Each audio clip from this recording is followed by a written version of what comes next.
That'd be a dangerous proposition.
All right.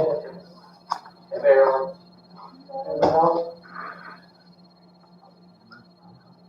All right, 5 o'clock. Let me call the agenda meeting to order. Josh?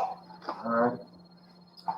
We'll have our customary welcome and prayer by Deacon Bobby Stafford from Hills Chapel Baptist Church. Pledge of allegiance and announcements, and then we'll do a proclamation for Ruby Bailey's 100th birthday.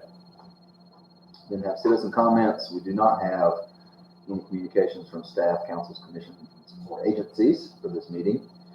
And then consent agenda will be, of course, your adoption of minutes from June 14th, June 10th, June 3rd, another June 10th special call, and a June 21st special call. And those are all those special meetings we had for the comp plan, stormwater, and everything. B is a budget amendment for our sanitation truck purchase. This is some cleanup we're doing from fiscal year 21, where we did purchase that. The board agreed to purchase the extra sanitation truck, and we just make sure we got to move the money and make sure that our ledger is correct for the auditors coming next month, actually. C is an addendum to the collection contract for Buncombe County. This is, Buncombe County does all our tax collection for the ad valorem taxes, so we are doing an addendum which will allow us to, I think historically they've just put that money straight into our NCC&T account. We're going to put it into a different account that gets a little more interest, gets a little more money. Then we'll have a call for public hearing for text amendments to add a minor subdivision cooling off period. What this is, we have a minor subdivision and a major subdivision in our land use code. What this amendment is going to do is we don't want someone to come in with 10 acres and subdivide a few lots under minor subdivision, and then a year down the road, do it again. this kind of closes that loophole, so they'll come in and it'll be if it's a major subdivision, they have to comply with those rules. They don't get circumvented by doing minors. So that's what that is. Revised fee schedule, when we adopted our budget, we missed a few things, so we're gonna have that in here for you. The golf course rates weren't updated and the water rates, a couple other small things. We'll make sure we get that right. AF is a budget amendment for police vehicle repair. This is from some insurance proceeds, so it's not anything out of town's coffers. G is a budget amendment to recognize the reimbursement from the settings for the repair of the booster station. Remember, we took over their water system, it's been a year ago now, seems at least maybe longer than that, but they are responsible for certain things, one of those being the booster station or pump station. We fix it and then they reimburse us for that fix, so we just need to make sure we're recording that correctly in our ledger. H, building inspections, interlocal agreement with Buncombe County. This is something that we've had for a number of years, and they've updated their costs from $40 for inspections now to $80 per inspection. And we only use them if we get into a situation where the building inspector may be on vacation, things of that nature, so it's not something we do on a normal basis. CARES Act, this is CARES Act Special Revenue Project Fund Ordinance, interlocal agreement with Buncombe County. This actually is money that's already been spent. We spent that last year. There was some new information that came out from the Governmental Accounting Standards Board that we need to have a special project fund for that money. So this is moving all that money into that special project fund, even though it's already been spent. And then J, this is a budget amendment for Riverwalk Greenway. This is also just making our general ledger correct. So we're straight with the auditors and making them. So it's not that we're spending any money. This is just money that's already been spent. We're just moving it around. 6, of course, citizen comments for new business or unfinished business. 7, we'll talk about Riverwalk Greenway. So we're going to bring some of those, hopefully those options to council, and my hope is that we can give you enough information to make an informed decision on that route. Were you able to communicate with the folks on the street? I'm doing that tomorrow. Right.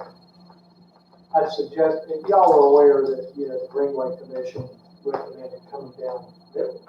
Okay. So yeah, they recommended coming down Midland with a 10-foot multi-use path, and that, of course, is going to be very intrusive to those property owners there. So I suggested that Josh just go ahead.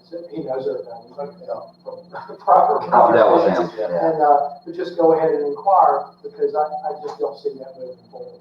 So that's it's just another something that's going to use time and not get us anywhere. Right. If he can do that, that'll inform them that it's just not practical.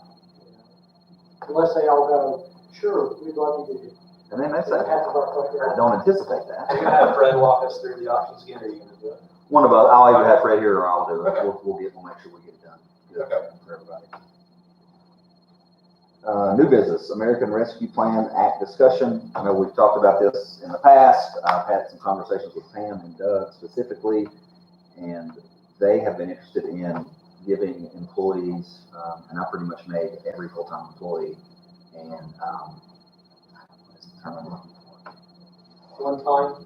No, every employee is an essential employee. That's the right one. Yeah. And Pam and Doug, I talked to them, and they are apart from each other. We didn't talk to you together. No, you did not. That's fine. Completely separate. Yes, completely separate. Yeah.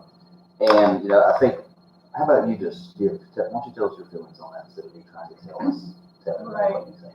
Well, I feel like our town staff, especially the essential workers, did an extraordinary job during the pandemic. It was dangerous work to a certain extent, and the American Rescue Plan guidelines make it very clear that a bonus to workers in that situation is allowed.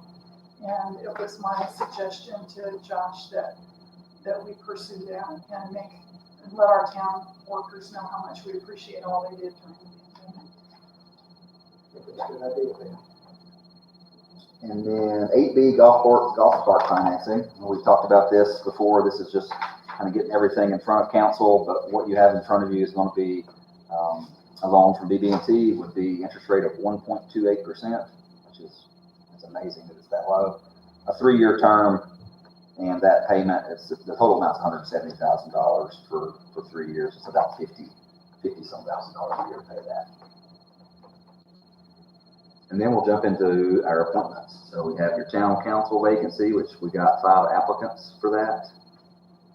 You'll have board appointments, planning board, historic preservation commission, ABC board, greenways commission, zoning board of adjustment, recreation commission. And that's it for boards and commissions. So we have all do we have the info for all the applicants? Yes, you should have every application that came in your packet now. Gotcha. Thank Yeah, you so you're much. welcome.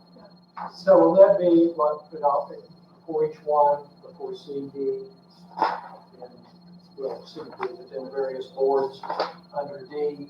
I'll just ask you to pass out the ballots, would you do it? Yes. Read them, and then we'll ask for a motion, what you have to do, very all. Yes, I think that's the way we'll do it, and I think the easiest thing would just be to go one at a time. So we'll just knock it out that way.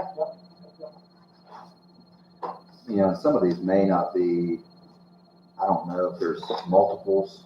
Some of it may be easier because it may only just be 3 applicants for 3 vacant seats. So. Yeah. Like planning board, for example, I think is 3 applicants for 3 vacant seats. Yes. So Savannah, can I ask, Oh. sorry, Pam? No, On C, the council vacancy, Yes, have we reached out to those 5 people to make sure that they attend Monday night? I will do that. That's on my mind to make sure that they are Yeah. in fact here. Yes. So, I could be wrong about the 7 applicants on the way out. so let me ask you, would you like to, if agreeable to everybody, swear in the new council member that gets appointed on Monday? If we can have them here, no problem with that? I have no problem. Okay.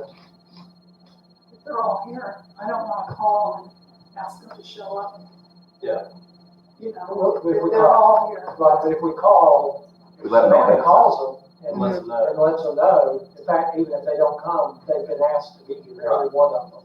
So, I think it'd be okay. Okay, I'll You make won't just sure. call one or something. No. I'll make sure that they are all aware that we're hoping that they'll be here. That sounds great. Well, actually, I think to me, you might tell them that we would like for them all to be here with the idea that we would like to go ahead and swear in the person who is appointed. Sure. So Okay. there's no surprises, let's do that. Okay, I will do that.